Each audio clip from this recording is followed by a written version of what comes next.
Egyptian President Mohamed Morsi handed over the chairmanship of the non-aligned movement to Iran, and with it ignited a new controversy over Syria.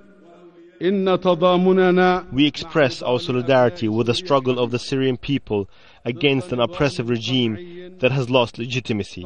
This is not only an ethical duty, but also a political and a strategic necessity. Those words didn't please the Syrian delegation. The foreign minister walked out. The Syrian delegation's chairs left empty until after Morsi's speech. The Egyptian president's words will not please the Iranians either. They have a close relationship with the Syrian government. Iran's supreme leader, Ayatollah Ali Khamenei, also spoke at the meeting.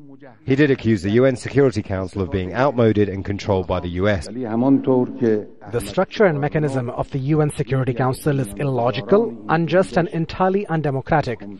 It is a flagrant form of dictatorship and it is outdated, based on the relics of the past. It is the misuse of this improper mechanism which enables the US and its allies to impose their bullying attitude on the world in the frame of a dignified concept. They talk of human rights even when what they mean is Western interests. They talk of democracy when what they have in its place is military intervention in other countries. The UN Secretary General, though, was clear about what's at stake over Syria.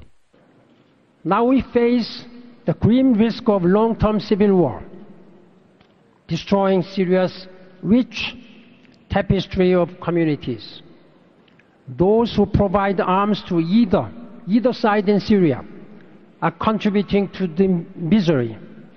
Further militarization is not the answer. Iran now holds the chairmanship of the non-aligned movement and will want to use the group to further its own interests in Syria. Iran has long maintained that all sides in the Syrian conflict must sit down without precondition. However, the West has said that Iran doesn't have a role to play within ending the Syrian conflict. Now, it's likely that Iran will try and win the backing of the non-aligned movement to try and further its own interests and influence in Syria. Imran Khan, Al Jazeera, Tehran.